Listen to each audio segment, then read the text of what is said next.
नमस्कार, मैं आरबी सिंह यादव और आप देख रहे हैं मेरा YouTube channel RB Singh Yadav editor. आज मैं आपको अपनी एक स्टोरी जो मैंने 20 साल पहले की थी, बल्कि 21 साल पहले 2003 में की थी, फिर उसका रिपीटेशन किया था मैंने 2004 में। और बतौर संपादक वो स्टोरी मैंने ताजमहल के ऊपर की थी और ताजमहल की स्टोरी को मैंने अपने अखबार में फर्स्ट पेज पर लिया था। उस समय उसकी बड़ी चर्चा हुई थी। तमाम मेरे ग्रुप के तमाम सीनियर जर्नलिस्ट जो थे, मेरे से भी ज़्यादा समय से जो काम कर रहे थे, उन्होंने और बाकी आगरा के भी तमाम लोगों ने इस पर चर्चा की थी कि ये बहुत ही गजब का संदेश है।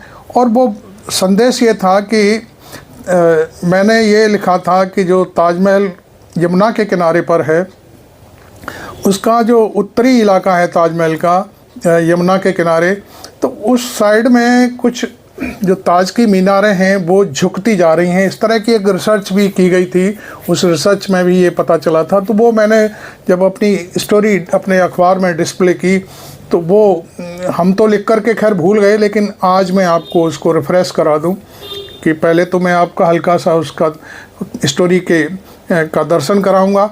और दूसरी बात, इस स्टोरी को लेकर के आगरा के जाने माने वरिष्ठ पत्रकार हैं, मेरे अग्रज हैं ब्रज खंडेलवाल साहब, और वो पर्यावरणविद भी हैं और शुरू से वो समाजवादी विचारधारा के व्यक्ति रहे हैं। हमेशा वो मुद्दों पर बात करते हैं, मुद्दे उठाते रहते हैं।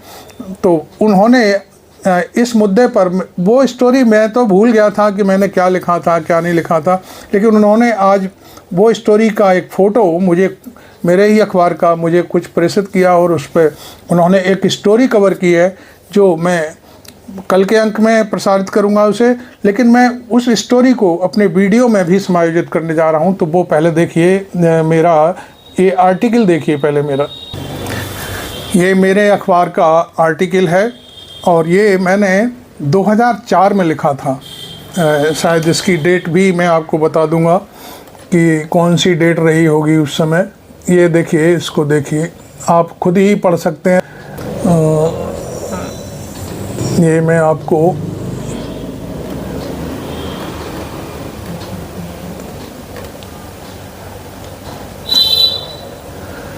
ये 20 अक्टूबर 2004 को लिखा था। मैंने रिपीट किया था, उससे पहले भी ये स्टोरी मैंने छापी थी 1 साल पहले 2003 में।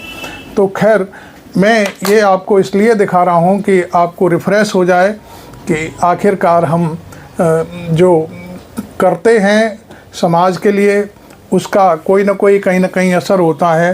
ब्रज खंडेलवाल एक जाने माने जर्नलिस्ट रहे हैं और उन्होंने बहुत तमाम अंग्रेज़ी अखबारों में काम किया है। वो आमतौर पर इंग्लिश के ही जर्नलिस्ट रहे हैं और वो आगरा यूनिवर्सिटी में भी उन्होंने पत्रकारिता को पढ़ाया है और इधर जो केंद्रीय हिंदी संस्थान है वहाँ भी उन्होंने वो छात्रों को पढ़ाते रहे हैं जो पत्रकारिता पढ़ते हैं। तो खैर, मैं अभी आपको ये सारी चीज़ें इसलिए दिखा रहा हूँ कि अब इस पर स्टोरी करने जा रहा हूँ जो मैं आपको पढ़ करके सुनाता जाऊँगा।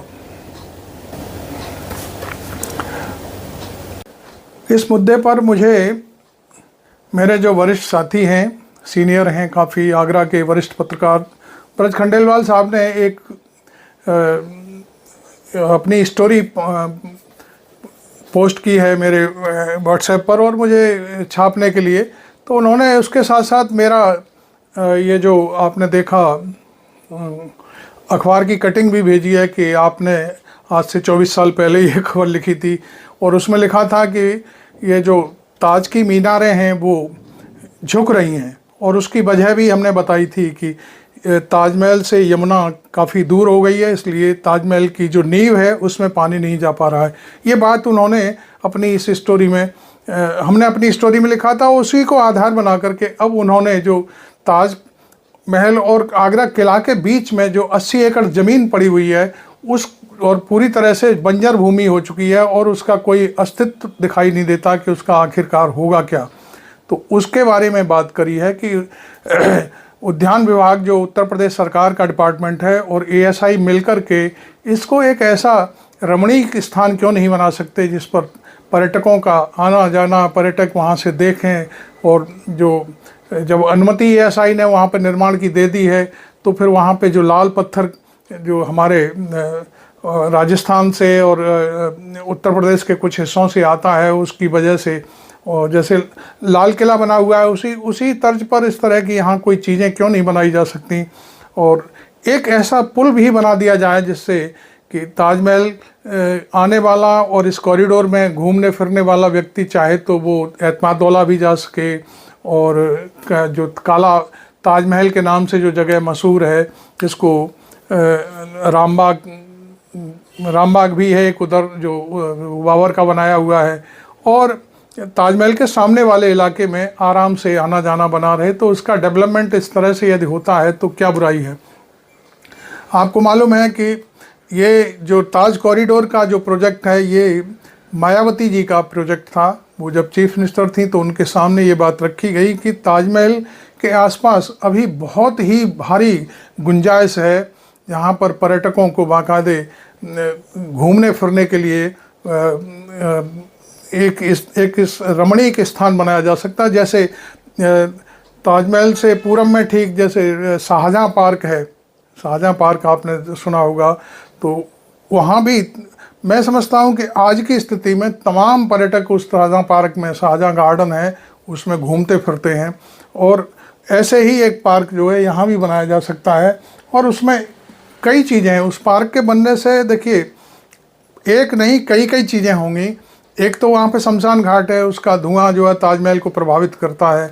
यदि हरित जब वहाँ पर जो ग्रीनरी हो जाएगी तो उसकी वजह से बहुत सारी चीज़ें बेअसर हो जाती हैं, तो ये एक बहुत बड़ी बात है। दूसरा, वहाँ पर लोग आएंगे जाएंगे, पैदल घूमने फिरने की बातें हो जाएंगी, तो निश्चित तौर पर पर्यटक का टाइम कटेगा। वहाँ से ताजमहल को शूट भी कर सकते हैं, वो बहुत सारी ऐसी चीज़ें हैं।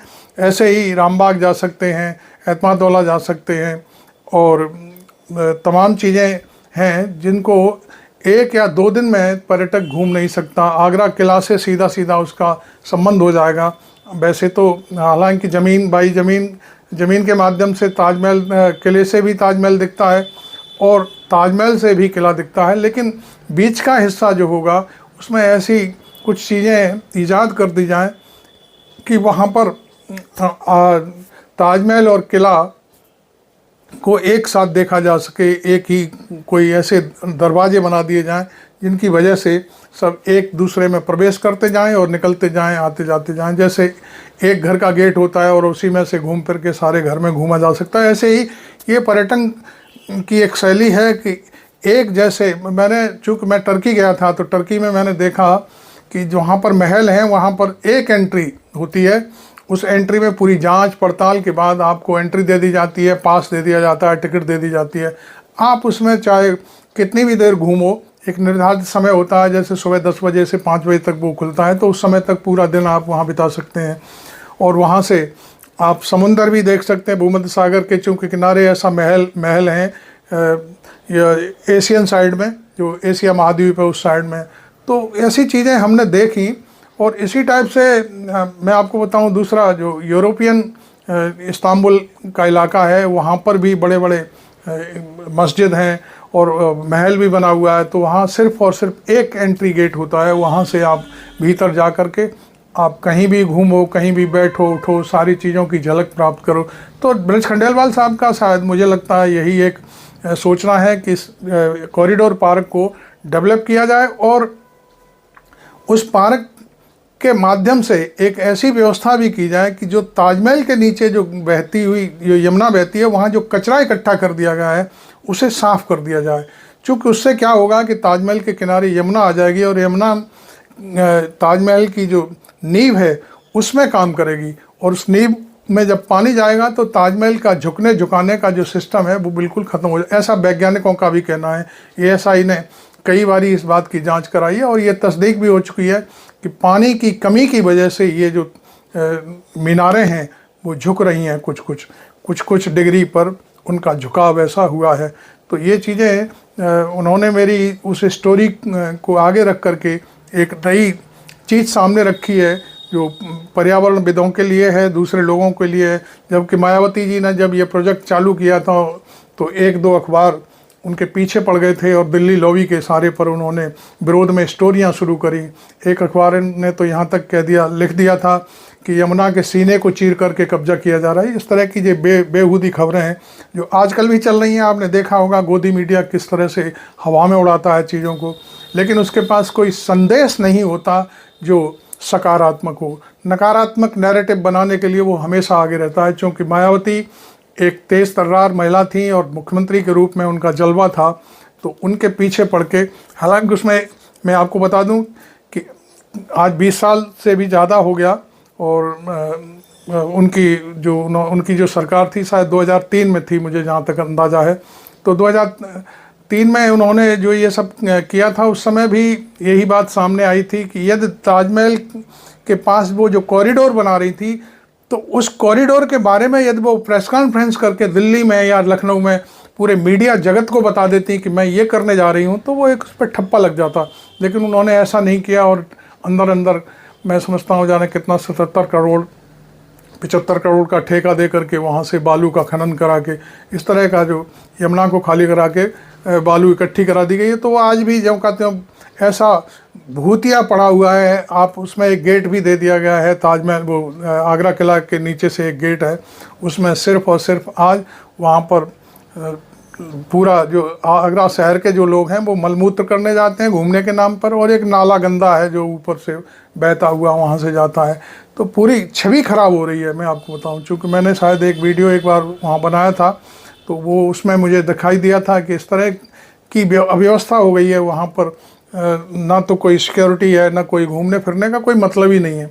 तो ये सारी चीज़ें जब तक वहाँ पर व्यवस्थित नहीं होंगी सब चीज़ें, तो बड़ा मुश्किल काम है। खैर, उनकी जो ब्रज खंडेलवाल साहब की आज स्टोरी है, मैं उसे कल प्रकाशित करूँगा, उसको आप उसमें पढ़ सकते हैं सारी चीज़ें।